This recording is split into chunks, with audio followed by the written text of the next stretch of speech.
कहानी है दिल्ली में रहने वाली एक विधवा बूढ़ी औरत की, जो अपने घर में बिल्कुल अकेली रहती थी। ऐसा नहीं था कि उसका कोई नहीं था। होने को तो उसके 2 बेटे, बहू और पोते-पोती भी थे, लेकिन सब उनसे दूर विदेश में रहते थे। और रहते भी क्यों नहीं? आखिर अब इन बूढ़ी हड्डियों की जरूरत भी तो अब किसको थी? लेकिन फिर भी रंजना जी अपने बेटे बहू से बहुत ज्यादा प्यार करती थी। हिम्मत करके अपने बेटों को फोन किया और वहां से वही जवाब आया जिसका वो सोच रही थी। तो hello friends, welcome back to my YouTube channel Sai Madhuri voice. I hope you will be all right. तो let's start the video. Ranjana ji का दिन सोते हुए बीतता था और रात जागते हुए। उम्मीद रहती थी कि दोनों बेटे फोन करेंगे और उसका हालचाल लेंगे। इसी उम्मीद में रंजना जी पूरी रात आंखों आंखों में ही काट दिया करती थी।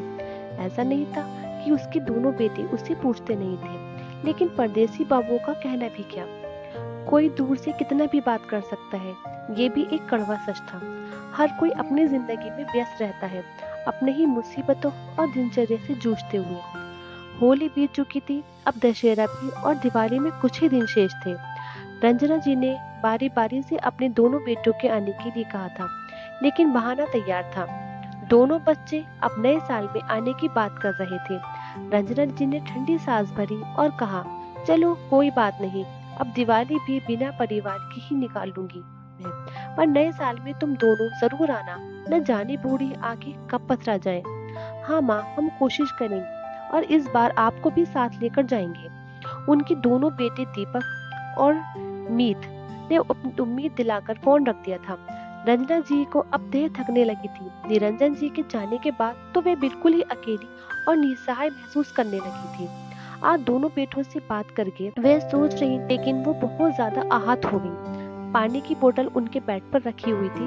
उनकी कामवाली दोनों समय आकर बाहर पूरे काम करती और इनके बिस्तर पर गर्म और ठंडे पानी की बोतलें रख जाती थी। लेकिन रंजना जी ने अपना मन बदलने के लिए अपने कमरे में ही वॉक करने लगी। थके हारे कदमों से पहले वॉशरूम गई, फिर फ्रिज से पानी निकालकर वापस सोफे पर बैठ गई। इस तरह अपनी मौत का इंतजार कोई कैसे कर सकता है भला? पानी का घूंट भरते हुए वह बुदबुदाई। अपने सिर पर हाथ रखे हुए वह पुरानी यादों के भंवरजाल में बहने लगी। उनका एक खुशहाल परिवार था। उनके पति निरंजन चौधरी ऊंचे पद पर मुख्य अधिकारी थे। उनके 2 बच्चे थे, दोनों की पढ़ाई में उतने ही तेज थे। पैसों की कोई कमी नहीं थी, बच्चे अच्छे स्कूल कॉलेज में पढ़ रहे थे। जब एक एक कर दोनों बच्चे विदेश चले गए, तब रिश्तेदार और पड़ोसियों ने मिली सराहनाओं से वह फूले नहीं समाया करती थी। फिर धीरे धीरे बच्चों की शादियां हो गई और सब अपनी जिंदगी में रमते चले गए। बच्चे अपनी जिंदगी में खुश थे और रंजना अपनी जिंदगी में। सब कुछ ठीक चल रहा था। अचानक ही निरंजन जी की एक सड़क दुर्घटना में मृत्यु हो गई और रंजना जी एकाएक अकेली हो गई। दोनों बच्चों ने उन्हें साथ चलने के लिए कहा था। उनका आत्मसम्मान आड़े आ गया। बेटे बहू के साथ रहना, वह भी विदेश में हमेशा के लिए, ये वे नहीं चाहती थी और बहुत हद तक दोनों बेटे भी नहीं चाहते थे। बच्चों के इरादे उन्होंने भाप लिए थे। वे इस घर से अपने पति की यादों से निकलना नहीं चाहती थी, लेकिन अब ये रातें लंबी हो रही थी और दिन अंधेर। अकेली जिंदगी कटने लगी थी। रंजना जी सोच रही थी और उन्होंने अलमारी में रखी निरंजन जी के फोन को निकाला और उसमें कुछ ढूंढने लगी। उनकी फोटोज और फाइलों को देखने लगी, क्योंकि उनकी फोटो को देखकर वो रिफ्रेश हो जाया करती थी। वे व्हाट्सएप पर सरसरी निगाह डाल ही रही थी कि उनकी नजर एक डॉक्यूमेंट्स पर पड़ी। उन्हें याद आया, निरंजन जी ने ग्रामीण महिला उत्थान के लिए कुछ रुपयों से सहयोग किया था। ग्रामीण क्षेत्र की महिलाओं की शिक्षा और रोजगार के लिए एनजीओ और सरकार की टीम ने एक मिशन चलाया था, जिसमें महिलाओं को साक्षर करने के साथ साथ रोजगार की भी व्यवस्था थी। निरंजन जी को भी एक एनजीओ की टीम में कुछ सहयोग करने के लिए कहा था। निरंजन जी को ये पसंद आया था। उनका सकारात्मक सोच देखकर सरकार ने उनसे कहा था, यदि आप भी कुछ योजना शुरू करना चाहते हैं तो कर सकते हैं, हम आपकी मदद करने को तैयार हैं। अचानक रंजना जी को याद आया, निरंजन जी ने कहा था, रंजना तुम बुनाई बहुत अच्छी करती हो, तुम गांव की महिलाओं को बुलाकर उन्हें बुनाई की प्रशिक्षण दो और छोटे छोटे क्राफ्ट आदि बनाकर दो। उन्हें हम मेले और ऐसी जगह पर प्रमोट करेंगे। सरकार हमारी मदद करने के लिए तैयार है, तो हम इस बात को आगे ले जा सकते हैं और दूसरों का भी भला कर सकते हैं। इससे तुम्हारा भी मन लगा रहेगा और रिटायरमेंट के बाद हम एक अच्छी जिंदगी जी सकते हैं। हमें कहीं जाने की जरूरत नहीं पड़ेगी और गांव वालों का भी भला हो जाएगा। बिल्कुल सही बात है। रंजना जी यह सुनकर बहुत ही खुश हो गई थी। उन्होंने इस चीज पर काम भी शुरू कर दिया था।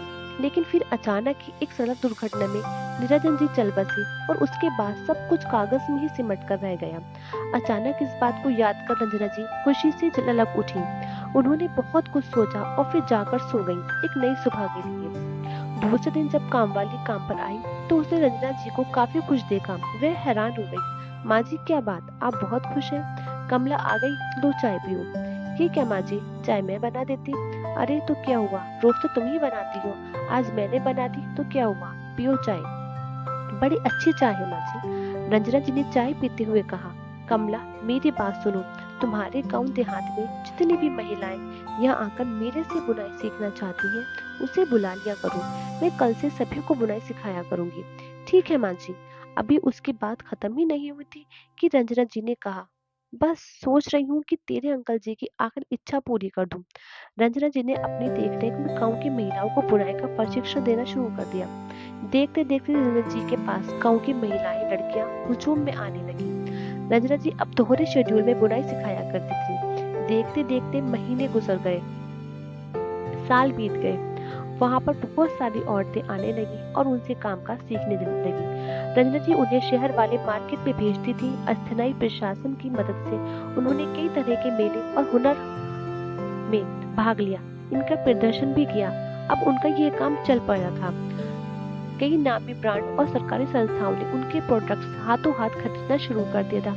अब रंजना जी के पास न सिर्फ अपना आत्मसम्मान लौट आया था, बल्कि वे कई लोगों के लिए मिसाल भी बन चुकी थी। जब उनको उनके बेटों को इस चीज का पता लगा तो उनके मन में लालच आ गया। फिर आती है उनके बेटों की बारी। उनके बेटे उनको फोन करते हैं और कहते हैं, माँ जी हम आ रहे हैं, अपना सामान पैक कर लीजिए। तब रंजना जी मुस्कुराई और बोली कि अब मैं तुम लोगों पर और बोझ नहीं बनना चाहती और तुम लोगों की भी अब यहाँ अपना कीमती वक्त निकाल कर यहाँ आने की कोई जरूरत नहीं है। ये कहकर रंजना जी ने फोन काट दिया। तो फ्रेंड्स, इससे आपको क्या कहानी सीखने को मिलती है? अगर क्या रंजना जी ने सही किया अपने बेटों से बात ना करके? तो फ्रेंड्स, आपको ये स्टोरी पसंद आई हो तो चैनल को लाइक शेयर और सब्सक्राइब कीजिएगा। और तब तक के लिए tata bye bye and thanks for watching.